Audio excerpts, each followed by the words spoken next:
Sore yang berbeda. Langit mulai kehilangan warnanya. Pukul 16:12. Suara pengumuman masjid bersaing dengan deru pelan kendaraan yang melintas.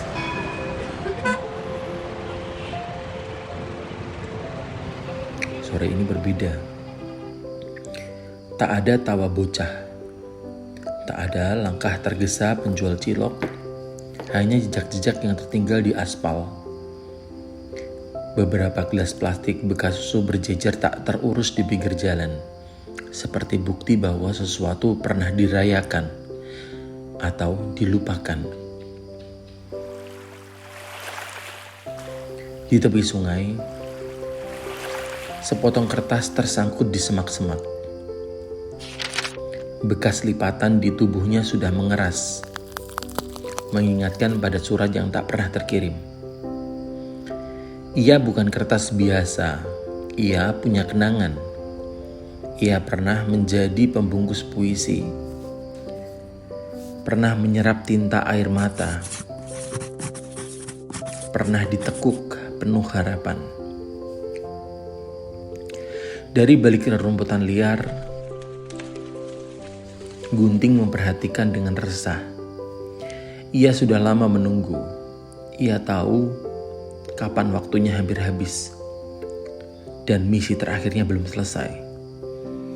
Sebagai alat yang dulu digunakan untuk membentuk, kini ia hanya menjadi saksi kehancuran. Pukul 16:47. Angin mulai berjalan tergesa-gesa. Langit tampak temaram, seolah alam pun sedang berduka atas sesuatu yang belum sepenuhnya terjadi. Sudah waktunya, kata Gunting lirih. Tidak ada yang menjawab, tapi ia tahu. Sepotong kertas mendengarnya. Di gang sempit itu, remaja-remaja berdasi sibuk bercermin pada kaca etalase toko tertutup.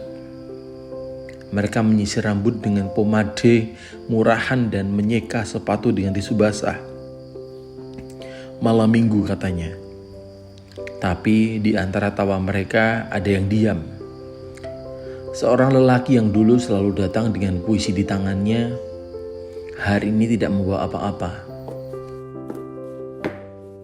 Ia hanya berjalan, menunduk, mencari sesuatu yang tak bisa dijelaskan. Pukul 17:06. Jalan di tepi sungai mulai sepi. Kerikil-kerikil dari aspal rusak terlihat seperti sisa-sisa luka yang belum kering. Seseorang menyembunyikan klakson keras. Lelaki itu tersentak. Lamunannya buyar. Ia memandangi sungai. Seakan-akan ada kenangan mengalir dan menghilang di sana. Ia tak tahu dua makhluk kecil sedang memperhatikan langkahnya. Si kertas dan si gunting.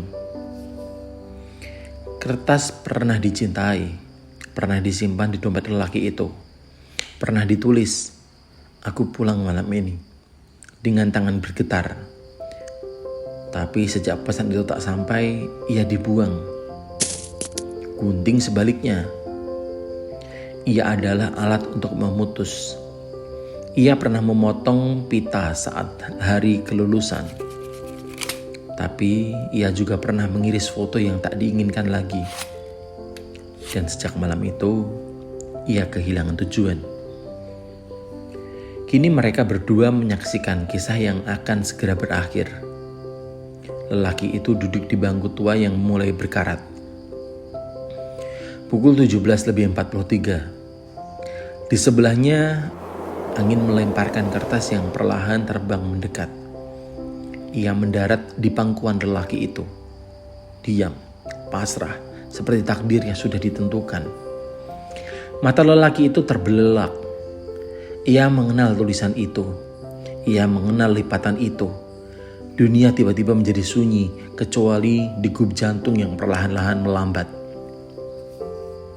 Gunting melihat semuanya. Ia merasa bersalah. Dulu, ia ikut membantu memotong surat itu dari buku harian. Ia tak tahu bahwa potongan kecil itu akan dibuang. tersangkut di semak-semak dan kembali tepat ketika luka hampir sembuh. Jam menunjuk pukul 17:59. Langit semakin gelap.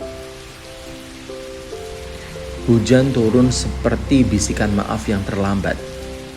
Sepotong kertas bergetar. Tubuhnya mulai lembab dan rapuh. Lelaki itu menatapnya. Tak bisa berkata apa-apa.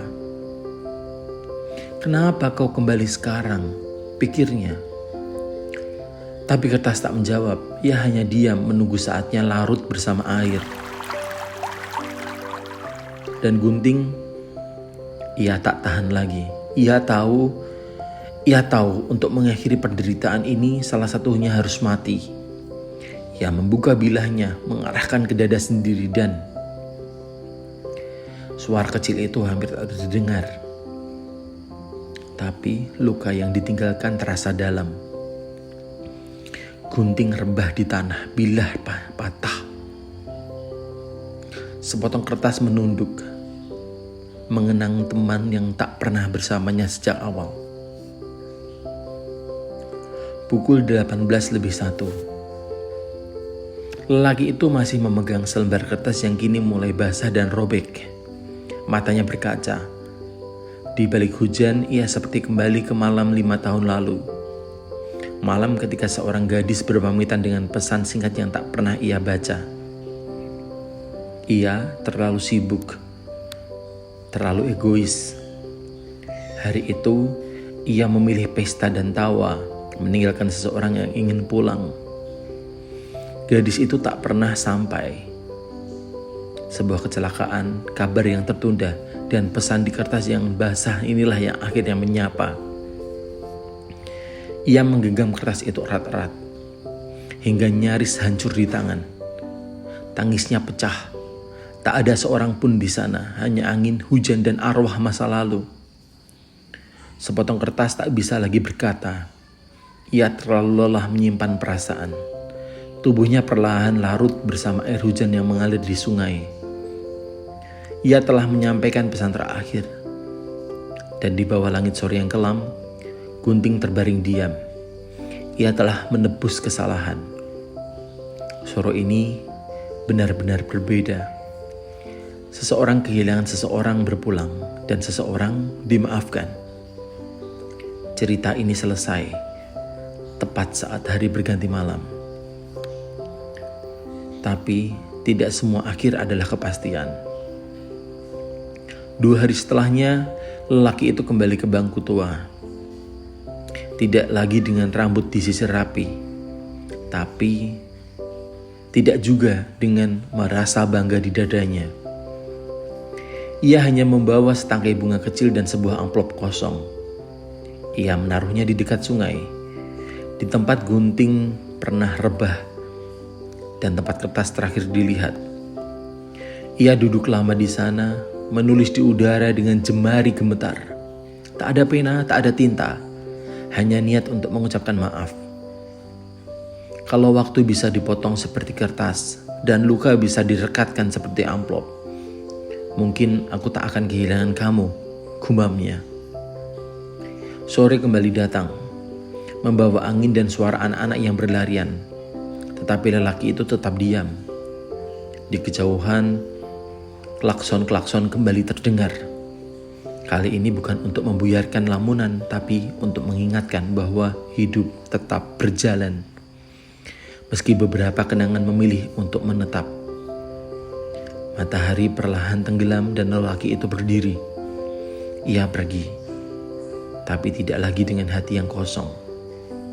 Ia tahu 2 hal yang paling kecil, sepotong kertas dan si gunting, telah mengajarkannya bahwa perpisahan kadang perlu pengorbanan, dan bahwa cinta sejati terkadang hanya untuk memberi pesan, bukan untuk tinggal.